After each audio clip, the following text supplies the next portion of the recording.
Morning, guys. It's cold and windy out. Preheating the Cub. I'll fly probably tomorrow morning. But when I put in my last video about kind of my training experience through United, I got a couple questions, a couple emails about the interview process and applying, resume questions, interview questions, stuff like that. So I figured I'd just put together a really quick discussion about maybe hints or tips or just about the interview and the application process, because it's kind of a huge pain. And I know everybody, like I got a bunch of friends in Spirit that are reaching out and saying, hey, I'm thinking about, applying or throwing my app in, kind of walking through the process. And it's kind of a hassle. It takes a while, and it's important that you get it right, because things like typos, incorrectly putting stuff or leaving stuff out can kind of have a big implication, or it could kind of prevent your resume or your application from being pulled to move on to the next process. So stuff like that is important. Now, as far as applying to the airlines and being competitive, by the time this video gets out to you in 48 hours, the minimums or the preferred qualifications will probably change. That's kind of just historically how the airline industry is. What was competitive in 2021, 2022, and 2023 is significantly different than what's competitive now. And a lot of that has to do with COVID.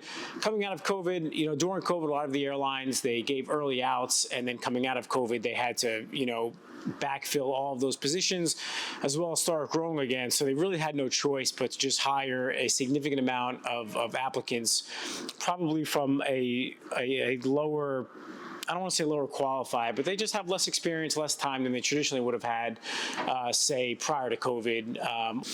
It took a significant amount of turbine PIC for the most part to get looked at by a legacy airline, and that's not so much the case now. It's definitely getting a little bit more competitive just because the aircraft aren't being delivered. There's a little bit of a capacity dump, so airlines are kind of pulling back a little bit, and then you have Spirit and Frontier, and in some cases Southwest. Some of those pilots are applying to the traditional legacy airlines, so your pool of qualified candidates is growing, and it probably has a little bit higher experience than it had post-COVID. So yeah, there might be a little bit more competitive out there, but don't let that stop you from applying to the airlines. If you meet the minimums, apply and update often. Now, as far as going, what each airline looks for, you have to go on the airline's independent webpage, and they'll put minimum specifications, and that's the minimum, right? So you might get looked at or interviewed with those, and you might not. But if you meet the minimum, you're qualified. Apply and update as often as you can. Now, each airline does things a little bit differently.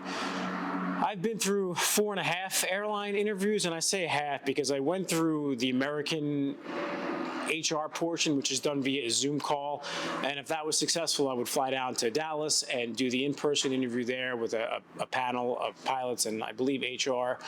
But I had gotten the United CJO right around that time, so I reached out to American and thanked them very much for the opportunity, but let them know that I was going with United because I didn't want to take up someone else's potential interview spot, and my heart was really with United. So I kind of went through a little bit of that process as far as the application, doing the personality test, I guess you will, which is kind of like torturous. And it's basically, here's a puzzle, can you solve it? Here's a math problem, how quickly can you do it?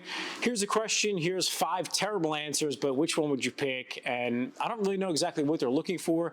You can't really study for it. You could maybe prepare by doing similar questions, but a lot of airlines have their different versions of that. Some have like a personality test, and the best advice I can give you for those is you really can't study for them, and don't try to do them in the eyes of the airline answering how you think they would want you to answer.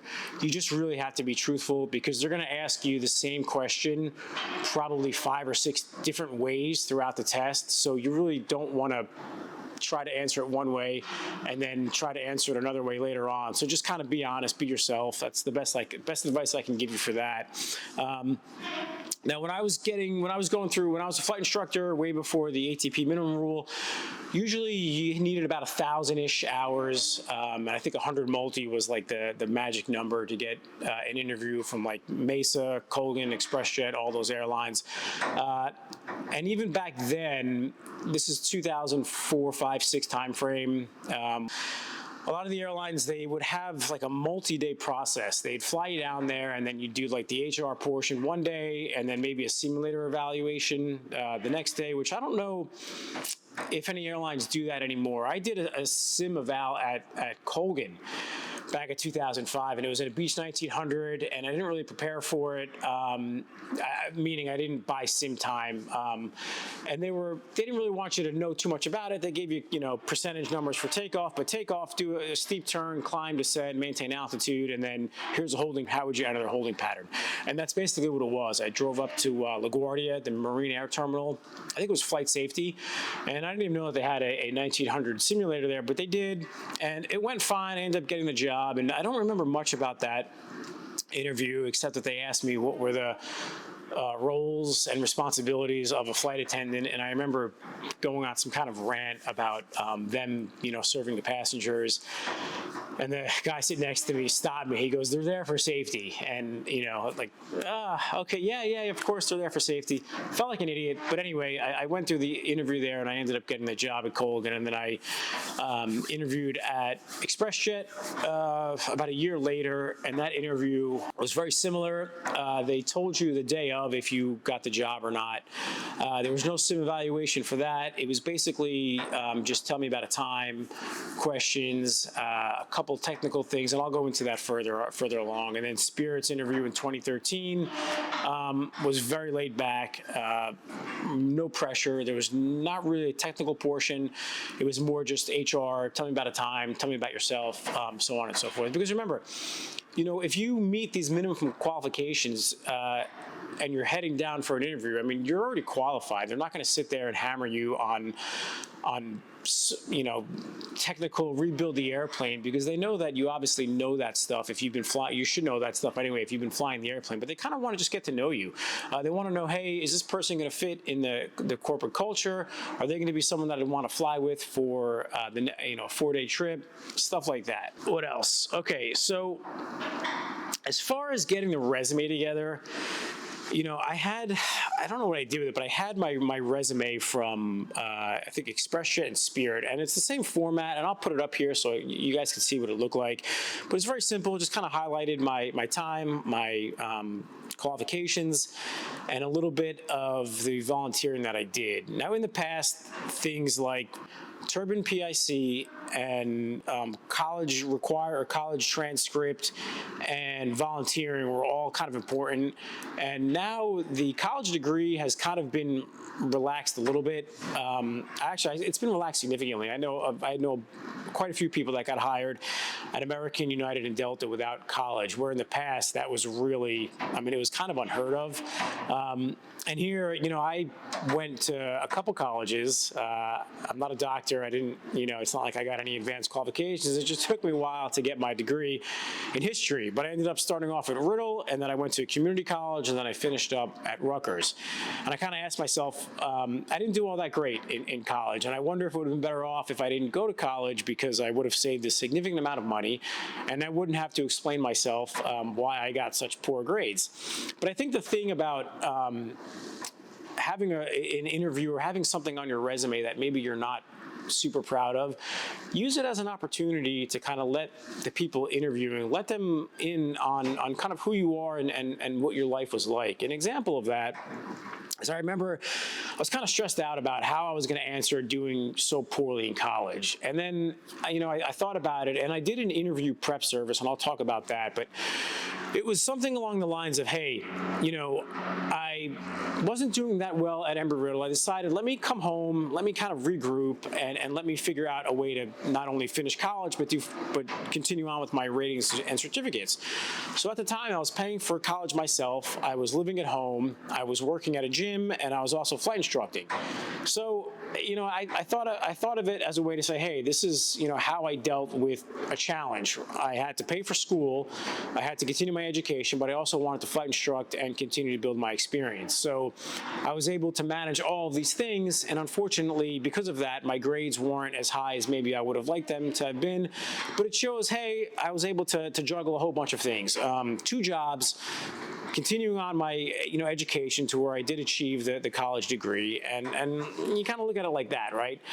Sure, I would like to have a 4.0 GPA, but that wasn't the case. So when it comes to the applying online, a lot of the airlines used to be centralized on airlineapps.com. You pay, I forget what it was, maybe it's like $50 a year, and you could save all your stuff on there. And those applications are really, really tedious. And even if airlines have their own version of that, there's a significant amount of information that you're going to need. You're going to need your complete driving history.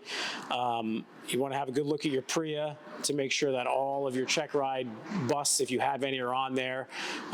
You want to make sure all of your employment history is accurate with phone numbers, all of that stuff. And for the new guys that are coming up, it was probably only a couple of years ago, so you kind of have all that stuff. But for the maybe second career guys or older guys like myself, it was a challenge to go back and get my college transcripts from, the early 2000s. Not a challenge, but it was just, kind of a hassle.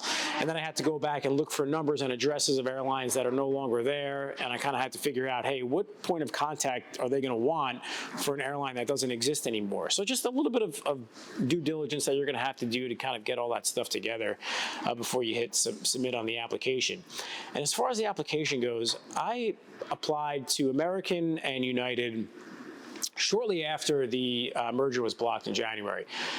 And I ended up doing an application review process for my United app, and it was a couple $100, and a lot of different companies. I think the 3 large interview prep companies are Emerald Coast, Cage Marshall, and Spitfire, and there's probably some others. For my for my application prep, I used Cage Marshall, and they looked at my application, and I had a couple typos on there, and that's kind of a big deal. I mean, here you are, hiring a department at an airline, or you're going through someone's application and they spelled something wrong or their punctuation's off. I mean, it's kind of your first impression. So I think, it behooves you to actually spend a couple $100 on the application review. I would certainly spend a couple $100 on the application review because you have one shot at this. And let's face it, there's not that many airlines out there. There's United, American, Delta, Southwest, Alaska, and you have, Frontier, JetBlue. So there's not like a ton of airlines out there. So you really, you have that one shot. You want to make a good first impression. And I had a couple minor things that I ended up fixing. And on these applications, there's a couple things where, it'll say duties and responsibilities in whatever job you have. And I have all this stuff here. And first I put see if I can find duties and responsibilities for being a pilot at ExpressJet. And initially what I put was second in command of the Embraer ERJ 145 aircraft, assisting the captain in operating Part 121 flights. And that's it. And during the app review, they're like, yeah, that's good. But I mean, they know what your duty is as a second officer on the regional jet. Maybe you want to add some more stuff in there. And I got to thinking, and I added things like, responsible for overall safety of the flight, including the passengers, crew members, cargo, and aircraft, create a safe and comfortable flight deck environment, allowing for better communication and decision-making, lead by example and create a positive working environment with the captain, respectfully and effectively communicate and coordinate with all members of the team, including dispatch, ground personnel, gate agents, flight attendants, so on and so forth. And listen, you guys can look at that and be like, oh, that's ridiculous, but I mean, it's all true. That's what you do as a second in command, right? And it also kind of adds things that, maybe you're embellishing a little bit, but it is the truth. And I have no idea how these airlines pluck these applications because they have thousands of applications on file. But if they're using some kind of artificial intelligence, or if they're looking for certain keywords, I'd rather have stuff in there like, communication, decision making, effectively communicate, flight attendants, kind of all that stuff. I personally would want to have all that stuff in there rather than just a one sentence thing. I'm not saying that that's how the airlines will pluck your application, but it probably can't hurt. So that's just kind of something to be aware of. As far as logbooks go, I still have all of these paper logbooks. I don't know. Digital's fine, and what a lot of guys and girls did, what I've seen is they have their digital, they print it out, and they put it in a binder, and they organize it by single engine, multi-engine, all those different types of aircraft, and that's fine. I have the old ones like this, and they ask you to maybe tab your IOE or check ride, stuff like that. You can see I have a red one here. That's for a check ride failure that I had, and that's kind of another thing. People kind of panic and they dread over check ride failures. Look, we're all human. We all make mistakes, especially when it comes to flying airplanes. Really what they want to see is that you can, number one, own up to it and put the blame fully on yourself and not blame the examiner or the airplane or something like that. And they want to see that you learn from it. And I busted my multi-engine check ride. It was in Twin Comanche, and I was flying it was a VOR approach into Aeroflex Andover, and I think it has like I'll put the plate up here, but it's got a 5 nautical mile restriction for the procedure turn, and the examiner failed my engine basically right before that procedure turn, which is good practice, right? So I secured the engine and I did all that stuff, but by the time I made the turn, it was like 8 miles past. So I busted that limitation on the approach. And it's a valuable lesson, because what do we talk about as pilots, right? Aviate, navigate, communicate. It's great if you secure the engine, but it's not going to do you any good if you plow yourself into a mountain, right? And if you're flying for these airlines that fly, Central and South America, the mountains are a big deal. So I learned from that experience that, hey, flying the airplane is number one. Make sure you don't lose situational awareness of where you are, and don't get yourself task saturated with one thing and forget about flying the airplane. And I was asked about that in my Spirit interview, and I think that was the only interview where I was asked about that. And it's not a big deal. I mean, there's plenty of people that have check ride issues. Now, if you have a significant amount of check ride issues, you're going to have to explain yourself, and they're probably going to want to see some successful training after that. So, for example, if you had a lot of busts in your Part 61 environment, maybe they'll want to see a couple of years or 1,000 hours or whatever the case in a 121 environment, or a recent upgrade, just kind of showing that you've learned from your mistakes. I think 121 busts are probably a little bit more of an issue, and I don't say a little bit more of an issue in that it's going to keep you from getting hired somewhere else, but I think the recency of it is pretty important. If you have a bunch of 121 failures, it might raise some red flags, and you might need to hang out a little bit and upgrade and fly for 1,500 hours, 2,000 hours, whatever the case, just to kind of show the airline that you made some mistakes, but you learned from it and you're able to overcome them and be a successful captain for X amount of hours, X amount of recurrent training, so on and so forth, right? Now, when it comes to the interview prep, like I said, there's plenty of people that didn't use interview prep service, and that's fine. There's some that use just like a web page. It's called, I think it's airlineinterviews.com, and it's like a crowdsourcing, if you will, where after your interview, you just say, hey, this is what they asked me, and they give you how they answered it, but really you just want to look at the question and see if you can formulate your own answer. But I can assure you that no matter what they ask you, all of the questions, there's a limited bank of questions that they can ask you. So they're all basically going to be, conflict resolution, stuff like that. There's just different ways of them asking you the question.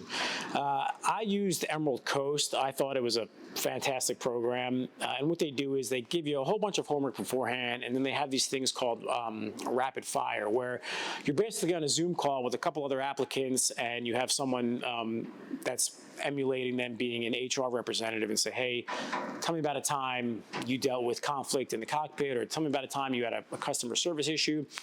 And it's good to do it live because, you're sitting there kind of in the spot. answering the questions, and you have other people looking at you, and they're grading you. But it's really, really good practice, and it really helps you tighten up those answers, and it helps you perfect the STAR format, which I had never heard of that before until I started doing interview prep. And I think it's a common thing among HR throughout all industries here, but it's, again, STAR. It's situation, task, action, result, and reflection, I believe. And you can apply that to anything. So let's say you have tell me about a time you had a conflict with a crew member. Okay, well, here's the situation. This is what was happening. The task was to come together for a solution and kind of, come up with a plan, act on that plan, and then what was the result of that plan? And then looking back, how could you maybe have handled it different? So on and so forth, something like that. But they're really big on the STAR format, so much so that you always think you have to come up with some like grand story, or there we were, with the wing on fire, and that's not really the case. Sometimes simple is better, and they really just want you to answer via the STAR format, so they could kind of check that box, if you will. They'll sometimes ask you questions. Hey, tell me about a time you violated company policy, and stuff like that's a little tricky, because you don't want to say, well, one time I was at 270 below 10, and I corrected and filled out an ASAP, and all was well. Probably not the best use of answering that, but maybe something along the lines of, for example, something that happened to me at Spirit. They had a policy a couple years ago where they wanted to reduce the APU used for fuel. So you pull up to the gate with one engine running, and then once they hooked up the ground power, you would shut the engine off. Well, one day going up to the gate, parked the jet, waited for the ground power, and one of the rampers threw a wand over the head of another ramper, and he went over his head, he turned around, he ran directly towards the wand, which happened to be right in front of the number one engine, which was running. So I quickly shut the engine down, airplane went dark. Did I violate the company policy? I mean, yeah, I did, right? But why did I do it? It was for safety. So that's an example of maybe why you would want to use something like that versus, I was, talking below 10 or something equally ridiculous like that.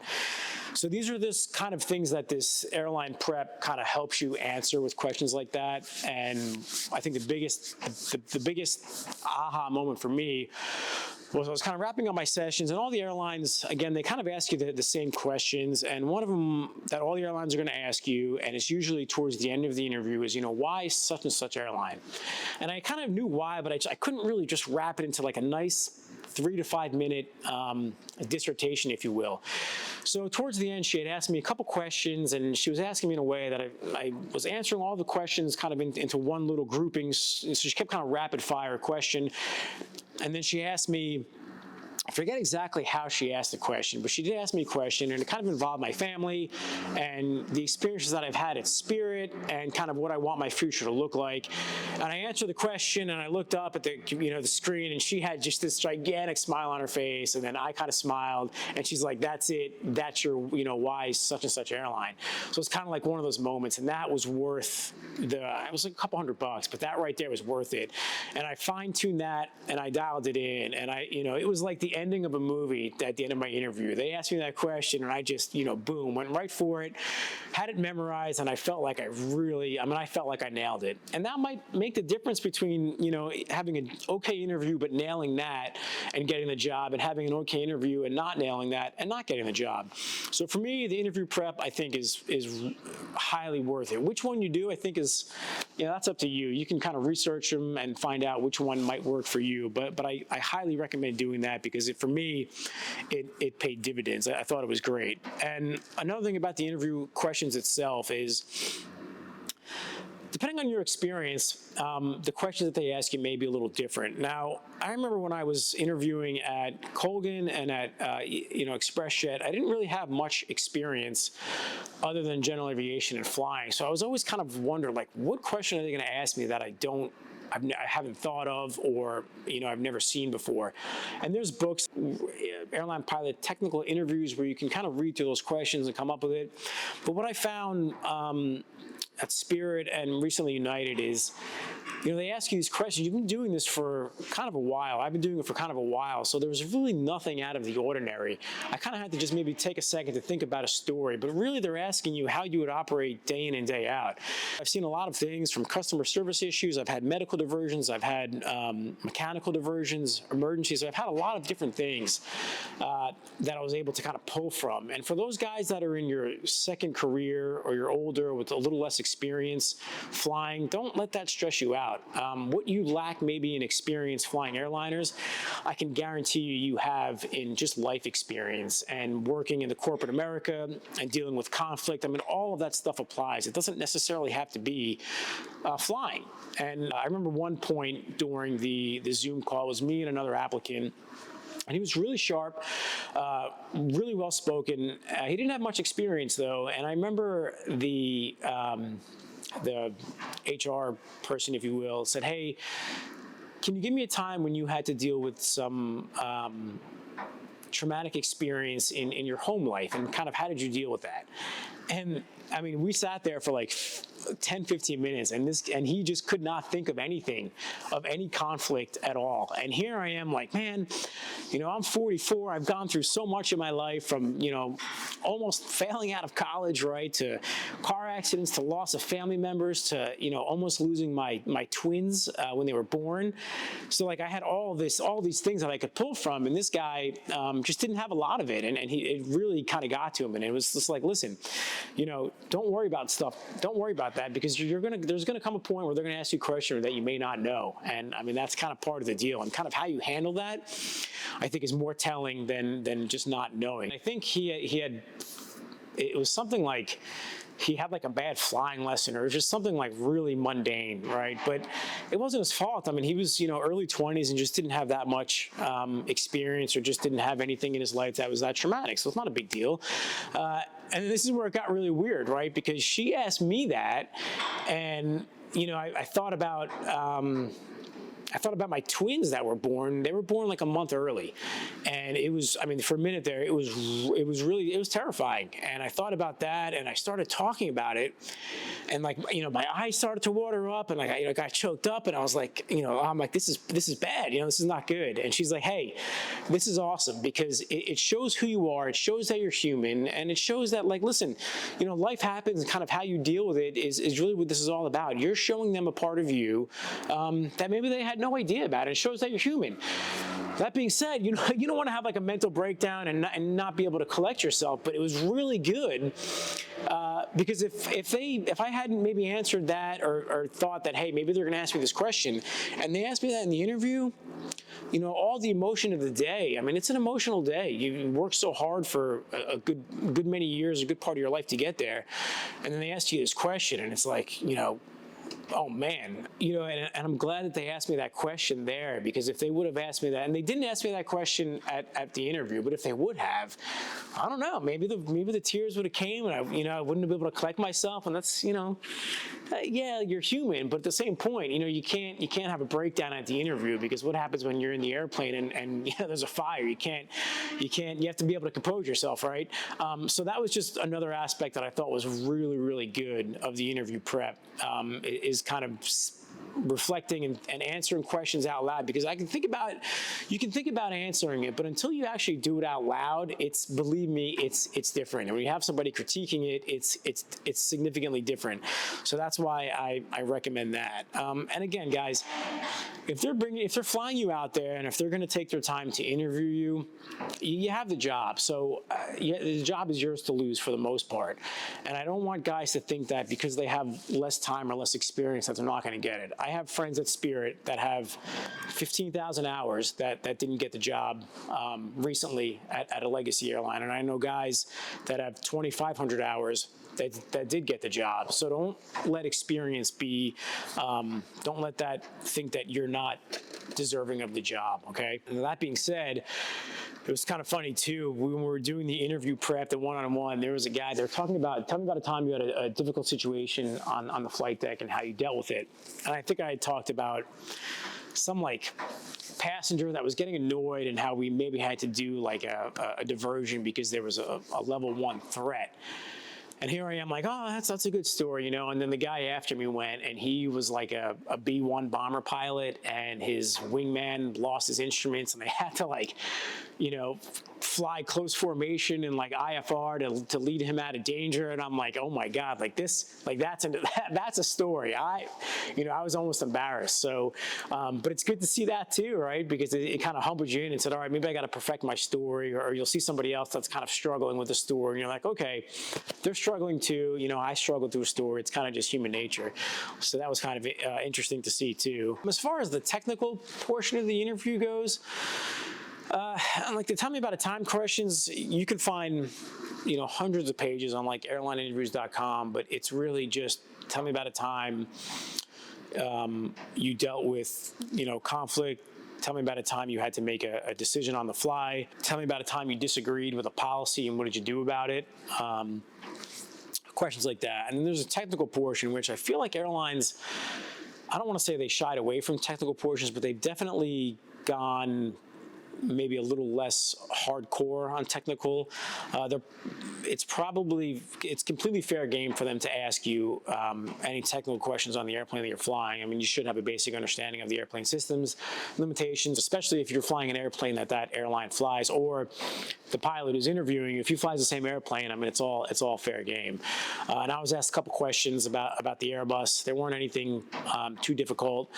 And they'll ask you, what's your stable approach criteria for your company.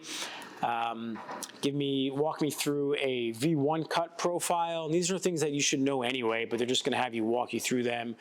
And then they'll maybe ask you a question. Hey, you're rolling down the runway at V1 or close to V1, and you get a cargo door light. What are you going to do? And inexperienced me, because I remember that question from years ago. You're before V1, you get a light. I'm aborting. I mean, that's it. No questions asked. I'm going to abort. Me as a Airbus captain at Spirit, I wouldn't abort for that, and they're going to want to know why. And I feel like if you can come up with a good answer and not change your answer, because they might kind of look at you like, oh, really? And they might want you to change your answer, but they really want you to stick with whatever answer you initially say. And if you have valid reasoning for it, then I think that's a good thing. So for example, I'd continue because that the airplane is still going to fly. It's not a fire. It's not a flight control failure. It's a cargo door. The airplane is going to fly perfectly fine with it. You take off, you clean up the airplane, and then all you have to do is take a look at to see if the airplane's pressurizing. If the airplane's pressurizing, all right, it's probably just an indication. You run through the QRH or whatever, and you're on your way. You write it up, talk to maintenance. But if the airplane's not pressurizing, all right, then you just come back for an air return. Now, if you're rejecting prior to V1 for that, and it was just an indication, well, now you have an airplane that really hot brakes, you could potentially blow the tires or the plugs, you're stuck on the runway, airplane's going to be down, passengers are kind of inconvenienced, so that's just something you're going to have to answer for. Now, if you would say, well, if it was the end of a long duty day and we extended and there was weather and I felt myself, I was tired, I just felt it was safer for me to abort than have to deal with a potential emergency in the air while I was fatigued, that's a good answer too. I think it just kind of depends on how you answer the question. And they'll ask you maybe similar questions like, hey, you're holding because your airport destination closed. There's an airport underneath you that is down to minimums, or there's an airport, half an hour away where it's going to burn into your reserve, but it's clearing a million. What are you going to do? And again, both of those are probably fine, but what they're going to look for is why one over the other. What's your reasoning? And if you can come up with a good reasoning and support it, then you're going to be fine. But it's kind of not having a solid answer or going back and forth, which might kind of raise questions, because you're getting hired initially as an FO, but every single time you interview, I mean, let's face it, they're interviewing you as a captain, because one day you'll be a captain, and that's kind of the mentality that they're looking for. So just, again, these are questions that all of the airlines are going to ask you. Oh, this is big. This is really, really big. And this is something that seems to come up often. Do not lie anywhere on your application or conveniently forget to put something. And I'm talking about check ride failures, if you were ever fired from a job, stage check failures, driving history. I had a bunch of tickets. They weren't speeding tickets. They were like, license plate not having my license plate on the front of my bumper in New Jersey, because I thought it was cool and I didn't want to do that back in the day. But it's something I had to answer for, and it's not a moving violation. But I didn't imagine this. Have you ever had any tickets? And it asks you to list all of your tickets since your whole driving history, and having to put a whole bunch of tickets. I'd rather not, but if I didn't put those and then they get their report from the NDR and they see that and you omitted it, they're going to ask you to leave. And if you're in basic indoc, they're going to pull you out, and that's it. You are now fired, and it's pre-reportable, and you could forget about ever applying to that airline again. And that goes for check rides, because number one, they're going to ask you to put, to tab your check rides, and they're going to have all that information anyway, and it's done by a third party background investigation company. So just don't do it. I know people that got hired with DUIs, with airplane accidents, and they're Delta pilots now, or they're United or American pilots, whatever the case. It's because they didn't lie. If you lie about that stuff, it's going to catch up with you at the worst possible time. So just don't lie. That's really I can't stress that enough. And I know it could be tempting to just leave out a minor detail, but don't. Even on one of the applications, they asked me, have you ever been contacted by the FAA? It doesn't say violated, it just says, have you ever been contacted? And I was contacted. There was a video, and I'll link it here, for when I, with the drone and the Cub, and the FAA called me on it. And I can't find anything on it. I remember searching on the FAA, and I even sent an email to the inspector, and he's like, no, it's not really anywhere. But I'm like, you know what? They asked me if I've ever been contacted by the FAA, and I have. That's it. That's where the answer ends. I clicked yes, and I explained why. And it's kind of another thing too. It's like, if you get to the interview and they see that, it's a perfect opportunity to just have a conversation. Yeah, here's what happened. Here's what I learned from it. I had a great conversation with the FAA inspector. So again, you got to take these negative things that happen to you, like a check ride failure, maybe a speeding ticket, something like that, and kind of, turn it into a learning experience, and how you're a better pilot, better person for it. Because again, the people on the other side of the table, they're all humans. Most of them have probably had a speeding ticket. The point is that they're all humans. So don't lie, because they will ask you to leave. There's no, I talk about it's better to ask for forgiveness than permission. Like when I bought my airplane, I bought it and then told my wife. That's not the case when it comes to airlines and applications and interviews. Be forthcoming, put everything out there, and it's just a much better way of doing it, because they will find out. All right, what else we got? All right, it's personal insights. Again, I use ChatGPT to say, hey, maybe some things I could hit on here. I don't know. I think. I really wasn't nervous. I knew what was at stake, and I had the normal amount of nervous. Let's face it, it's a big deal. But I was confident because I prepared. I felt like I knew every single tell me about a time question, which I didn't. I don't remember the specific question, but I remember them asking me a question, and I felt like, oh man, I am just rambling, and there's just no star format to this, and this is ugly, but I got through it. But for the most part, I felt like I was prepared for any question that they could have thrown at me.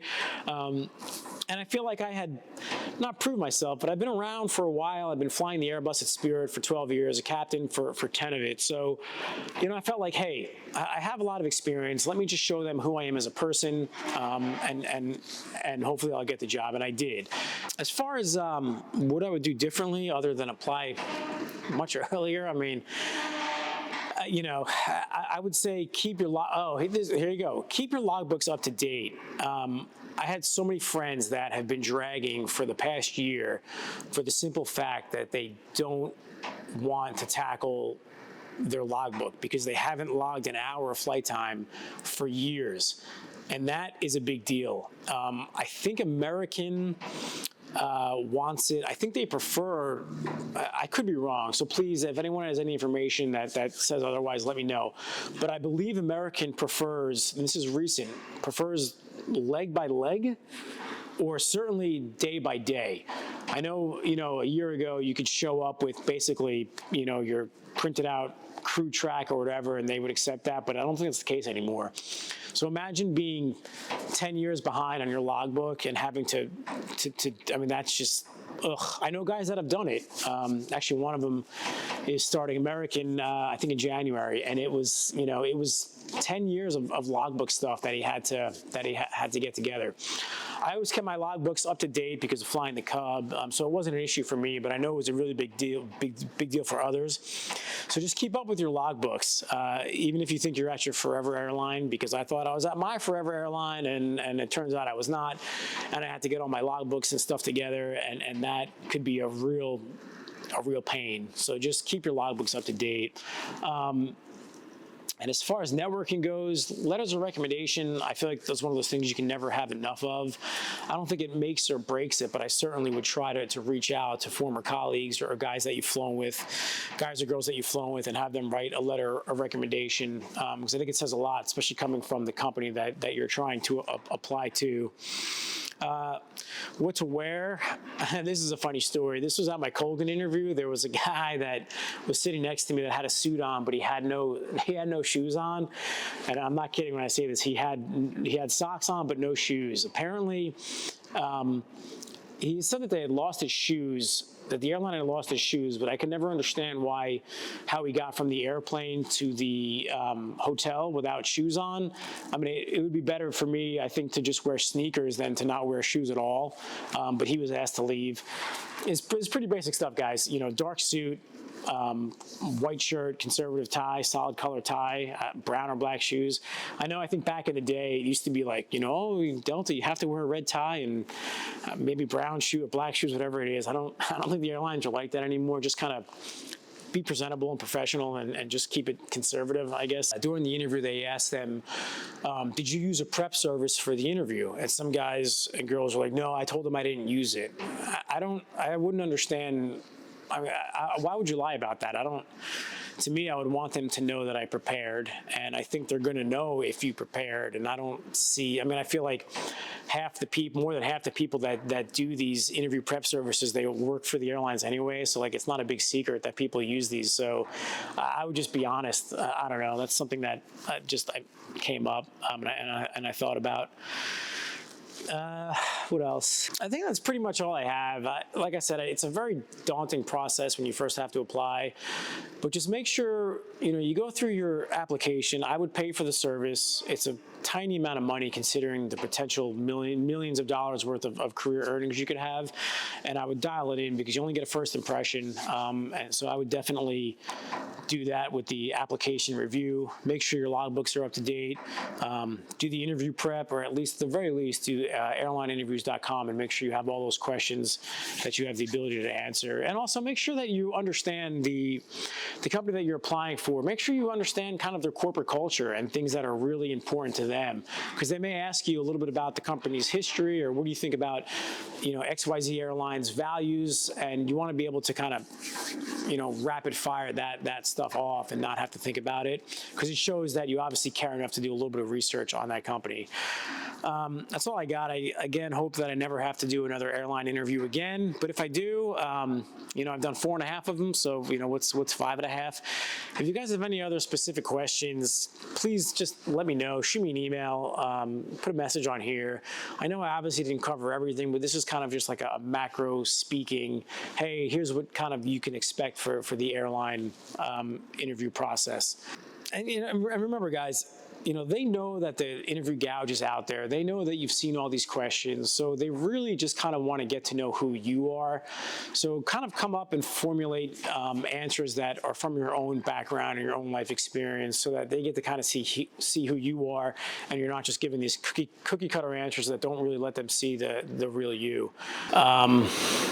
Job fairs are something that it's kind of like I don't want to say it's a necessary evil, but it is an absolutely great way to get yourself not to the front of the line, but maybe get your resume with a little star on it, perhaps, or have the ability to talk to the recruiters, have them put a face to the resume, and kind of maybe push your application.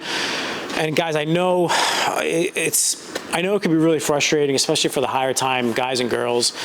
You've got all these years and all these thousands of hours of experience, and you don't want to have to take the day off and pay to go to a job fair. I get it. I remember going to a job fair in, I think it was 2012. I went to 2 job fairs.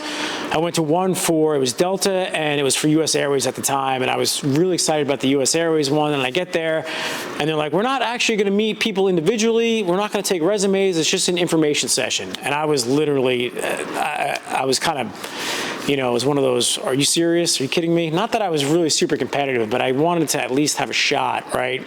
And here, it's like I spent the money, went down there, and just to sit there and listen to stuff that didn't really help.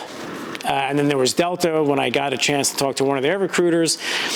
She told me that, oh, yeah, you should, you know, upgrade, become a check airman, and get a couple thousand hours, and then apply again. And at the time, I was like a 7-year FO with no upgrade in sight, and like there was nothing that I could do. But I get it. That's, you know, that's what it took to get hired at the time. So I thanked her for her time, and then I went to a job fair in Vegas, and I was able to meet with a recruiter, and then 24 hours later, I had an interview set up with Spirit. So they do work. But again, you know, they have a bunch of job fairs throughout the year, whether it's like Women in Aviation, or it's OBAP or NAGPA. There's a whole bunch of different job fairs. I highly, highly recommend going to those, because I think now they actually, on some occasions, do on-the-spot interviews, which I think would be great. And at the very least, you get to talk to a recruiter, they get to look at your resume, and I think that's a really, I mean, I know for a fact that's a great way to get yourself, it's my wife calling, to get, a lot of airlines, they'll talk about, you know, volunteering, and I did a ton of volunteer work when I was much younger, and I do a little bit now, like with the EAA Young Eagles. If you've done anything at all at your airline, you know, make sure that they're aware of it, make sure they put it on your resume. Interestingly enough, I did a ton of Apple work when I was at ExpressJet, and I was told by a friend that Spirit, at the time, they don't really want you to, they weren't exactly thrilled, I guess, with ALPA at the time, so they said, hey, don't put your Apple volunteer stuff on the resume. So I didn't, and I thought, oh man, I have all this volunteer work that I can't put on there. But anyway, I did a ton of volunteer work at Spirit, critical incident response, pilot assistance chair, P2P, just, I mean, a whole laundry list of stuff that I was involved in, and I put that on there. And that's great, because it shows that you don't just go to work and then set the parking brake and go home and never think about work again. It shows that, hey, you go to work and you kind of give back to the pilot group. So if you do any Apple volunteer work, make sure you put that stuff in there. And if, I'm not saying do it to add fluff to the resume, but if you're thinking about doing it, go ahead and do it, and then, you know, put it on your resume, because I think it is helpful. And it's also great for networking, because, you know, the ALPA guys and girls, they get together every couple of years, and each MEC knows someone from the other MEC, so it's just nice to have friends in those places that you can rely on or kind of ask for advice. So I highly recommend making sure if you do any type of volunteer work whatsoever, you put it on your resume, because I think that does help. It kind of shows a little bit more about your character. Now, obviously, the interview process that I remembered the most is United, because it was probably the most important one, but also because it was the most recent. So essentially what happens is you fly down, preferably the night before. They give you an interview slot, and then you walk over to the training center or the corporate headquarters or wherever they have it, and you sign in, and then you just go sit down. Now, at United, they do it where you basically go to the cafeteria, and it's like that first table on the right. And that's where, you know, you'll walk in there and you see the other guys and girls in the suits, and you kind of immediately know, you know, let me go talk to them. And this doesn't need to be said, but I'll say it anyway, just in case. I don't know. But when you show up to these things and there's other candidates there, make sure you introduce yourself and you're personable. I know that may sound super obvious, but when I was doing training at United, I saw a couple applicants come in, and there was a group of people talking, and then, you know, they would kind of just go sit by themselves. Maybe it was nerves, whatever the case, but I think it's important to kind of put a smile on your face, appear personable, meet the other applicants, kind of break the ice, so to speak. When I did my interview, there was, I think it was a couple SkyWest guys, and there happened to be another Spirit captain who was right around my seniority. So that was immediately like, it was so nice to see a face from a familiar company, so to speak. And then they walk in, they're in their, the pilots are in their uniforms, and it's, the adrenaline starts going, and they were incredibly laid back, super nice. They really made you feel right at home. They kind of show you around the training center. They take your logbooks, and they'll do a logbook review, and they'll kind of go through everything that they want you tabbed. This way they can kind of just get to know you a little bit, maybe formulate some questions based on your logbook. And then they'll take you into a holding room, so to speak, and then they'll come in and they'll pick you out one by one, and they'll bring you up there, and they'll do the HR / technical portion, and it goes by just so quickly. I mean, it's such a blur. It's wild how quickly it goes. I couldn't even remember the questions that they asked me. It was, I felt like it was over in a flash, and it probably only took like 30, 40 minutes or so, but it was just a really, really great experience. And it's one of those things where, you kind of, I don't want to say I want to do it again, but I felt like, it was one of those experiences that was just a really, really good experience that you kind of wish you could relive it. But at the same time, I don't want to have to relive it again, because that means I'd have to interview again, which is not something I'm interested in.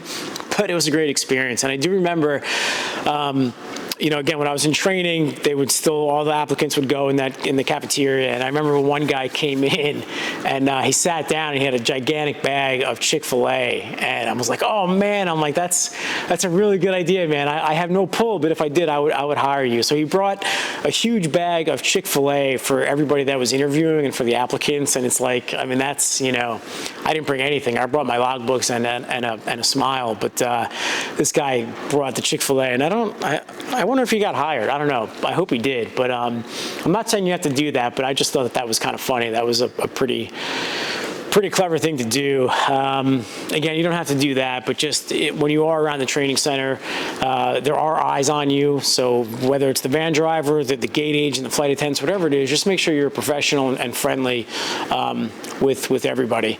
All right, that's it. That's all I got. All right, guys.